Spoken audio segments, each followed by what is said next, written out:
হয়তো হাৰিব পাৰোঁ কিন্তু তই জিকিবই লাগিব জিকিবই লাগিব তোক জিকাবলৈ মই নিজে হাৰিবলৈ সাজু আছো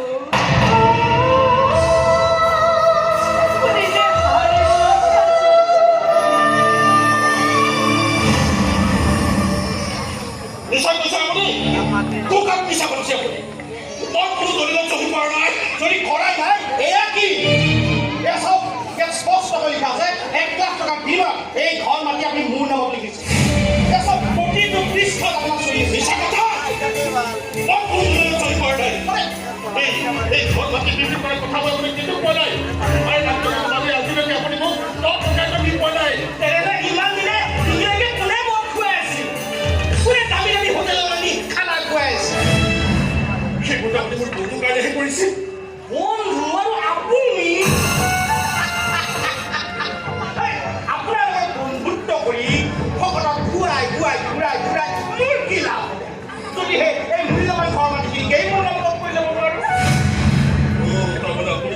বন্ধুত্বৰ নাটক কৰিছে মোৰ পৰাই ঘৰ মাটি খৰম কৰিবলৈ এই ঘৰটো ভাঙিবা এবিঘা মাটি কোটি টকা বেছি পাৰ্টি লাগি আছে য'তেই দাম পাওঁ তাতেই বেছি দিম গতিকে এই ঘৰটো ভঙা যোৱাৰ আগে আপুনি বেলেগ ঘৰ এটাৰ ব্যৱস্থা কৰিব অৱশ্যে ফুটপাথবোৰ এনেই খালী পৰি আছে চিন্তা নাই এই ঘৰ মাটি মই কাৰো হাতত নিদিম মই মোৰ ল'ৰা তিনিজনৰ লগত পইচা তোৰ দৰে সব ব্যৱস্থাকেইটাৰ হাতত মই মোৰ পত্নী সম্পত্তি কেতিয়াও অৰ্পণ নকৰোঁ তেনেহ'লে ইমানে মোৰ টকাৰ যিমান মত আছিল চব বমি কৰি উলিয়াই দিয়ক ভৰাই দিয়ক মোৰ টকাৰ 1 লাখ টকা এতিয়া আপোনাৰ চকু সন্মুখত দলিল আনি মই ইয়াৰ পৰা বিদায়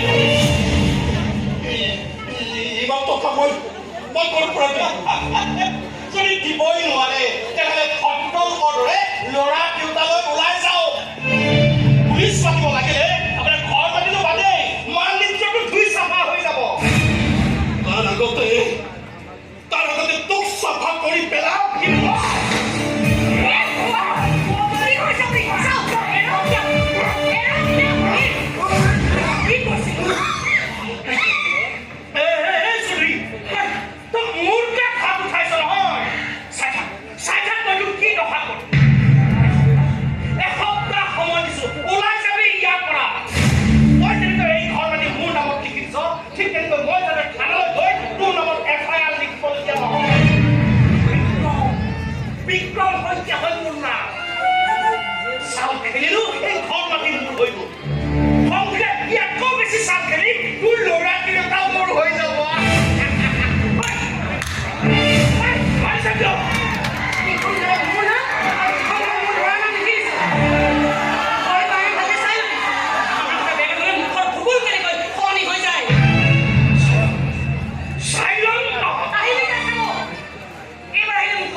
মোৰ গালটো বুগাবলৈ তোমাৰ বৰ মন কৰিছে নহয় কিন্তু নোৱাৰা তুমি তেনেকুৱা কৰিব নোৱাৰা গিৰিয়েক যে সমাজে বেয়া কৰিব হাত তুমি ঠিক কামে কৰিছা ঠিক কামে কৰিছা মোৰ পৰা যে তুমি নিজকে আঁতৰাই দিছা মহিলাক আঁতৰাই দিছা মই আচলতে তেনেকুৱা ব্যৱহাৰ পাবৰে যোগ্য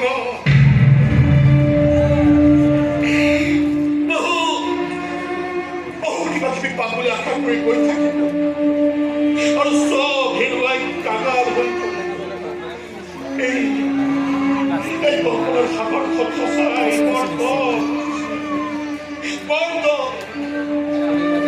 পঢ়িলে উঠিব নোৱাৰি অথচ বাৰে তুমিয়ে থাকিবলৈ মন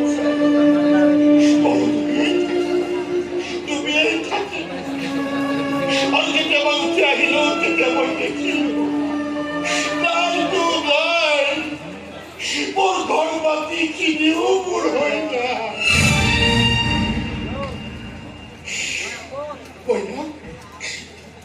কইনাক ক'বা যে তাৰ দেউতাকজন এজন মূৰ্খ মানুহ বনাহী মানুহ কাঙাল মানুহ তেনেকুৱাজন মানুহক দেউতা বুলি মাতি সি যেন তাৰ মুখখন চোৱা নকৰে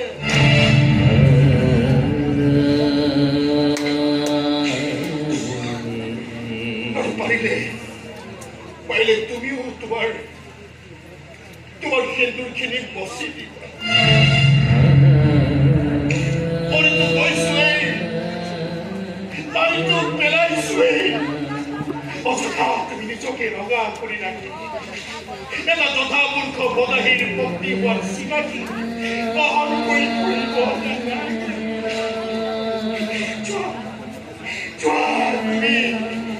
তুমি তোমাৰ সপোনটোৰ সৈতে জীয়াই থাকা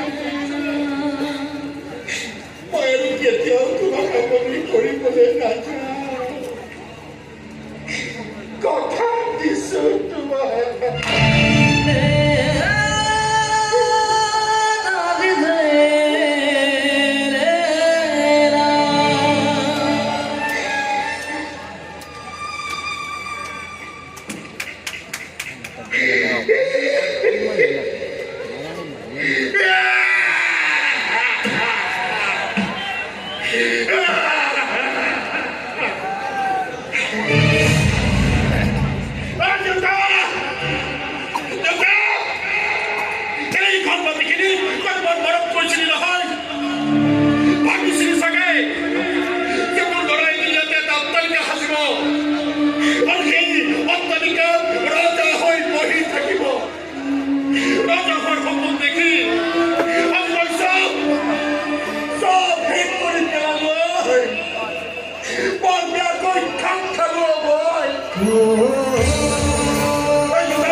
মইনাৰ প্ৰতিভা আছিল তাৰ মগজুত আৰু তোমাৰ ল'ৰাৰ প্ৰতিভা আছিল তাৰ মনত।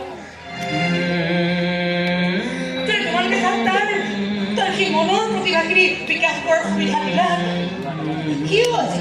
কিয় আজি দেখে কৈ তাৰ নাম আৰ্জি কৰিলেহেঁতেন।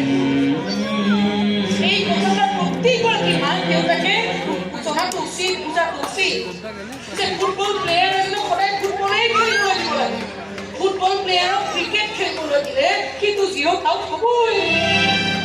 মানি লৈছো মই ভুল কৰিছো, কিন্তু মোৰ ভুলৰ শাস্তি মোৰ ল'ৰাই কিয় পাব লাগে?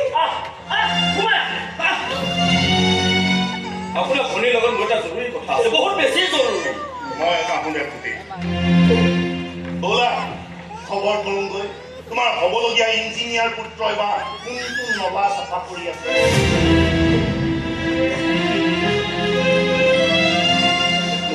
তোমালোকৰ ঘৰখনৰ লগত আমাৰ বহুদিনীয়া এটা সম্বন্ধ, কিন্তু আজি এটা সিদ্ধান্তই সেই সম্বন্ধত গালি বাধা দিলে সঁচা। তথাপি মই অকণো বেয়া পোৱা নাই, কাৰণ তোমাৰ ল'ৰা বহুত ডাঙৰ মানুহ। তুমি তাৰে তাৰে লগত তাৰ বিয়াখন পাতি দিব পৰা মাক হিচাপে সেইখিনি অধিকাৰ তোমাৰ আছে। কিন্তু মই জানিব বিচাৰিছো তুমি দিগন্তৰ ওচৰতলি কৰি এনেকুৱা সিদ্ধান্ত লোৱা নাইতো। কাৰণ মোৰ ছোৱালীয়ে সুধিছে তাই দিগন্তৰ বাহিৰে আন কাৰোৰে লগত বিয়াত নপঢ়ে। পঢ়া দিনৰে পৰা সিহঁতৰ মাজত ভাল পোৱা চলি আছে। তুমি এইবোৰ কথা জানি বুজিয়ে জানাহে তুমি এইবোৰ দাদা। মই এইবোৰ একোৱেই নাজানো। জানো কেৱল এইটোৱে যে আপোনাৰ ছোৱালীৰ পচন্দৰ কিন্তু কোনো জবাব নাই, তেজৰ সম্বন্ধ নাই। অথচ দিগন্তই আজিলৈকে মোৰ যিমান চোৱা চিতা কৰিছে বহুত মাক দেউতাকক নিজৰ সন্তানেও নকৰে। মোৰ ল'ৰা বিদেশত থাকি ডাঙৰ হৈছে, কিন্তু দিগন্ত নিজৰ দেশত থাকি মহান হৈছে। মোৰ ল'ৰাৰ ডিগ্ৰী উচ্চ শিক্ষাৰ ডিগ্ৰী আছে, কিন্তু দিগন্তৰ ডিগ্ৰী সততা আৰু মানৱতাৰ ডিগ্ৰী আছে। সেইফালৰ পৰা দিগন্ত মোৰ ল'ৰাতকৈ কোনো গুণেই কম নহয়। মোৰ ল'ৰাৰ লগত বিয়া হৈ আপোনাৰ ছোৱালী কিমান সুখী হ'লহেঁতেন মই নাজানো, কিন্তু দিগন্তই যে তাইক বিয়া কৰাই সুখী কৰাত কোনো কৃপণালি নকৰে সেই গেৰাণ্টি কিন্তু আপোনাক মই দিব পাৰিম দাদা।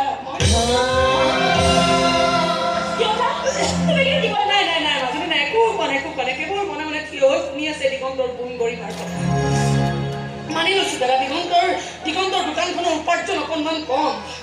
সেইখিনি কেনেকৈ বঢ়াব পাৰি তাৰ চিন্তা মই কৰিম। মোৰ ল'ৰালে বিয়া নহ'লেও ৰাণী কিন্তু বিয়া হৈ এইখন ঘৰতে সোমাব লাগিব। কথা কোৱা বিয়া হ'ব দিগন্তৰ লগত সোমাব এইখন ঘৰত, এইবোৰ কথা কৈ মোৰ মূৰটো গৰম নকৰিবা। সঁচাকৈ এনেকৈ বিয়াখন কেঞ্চেল কৰি মই আপোনালোকৰ মনত আঘাত দিছোঁ। আচলতে মাকবোৰেও মাজে মাজে কেতিয়াবা বৰ স্বাৰ্থপৰ হ'বলগীয়া হয় জানে। মোৰ নিজৰ স্বাৰ্থৰ কথা ভাবিহে আচলতে মই বিয়াখন বাতিল কৰিলোঁ। এইবুলি আপোনাৰ ছোৱালীক মই বিপদত পৰিবলৈ নিদিওঁ। এটা ডাঙৰ সম্পদ দি থৈ যাম দায়িত্ব।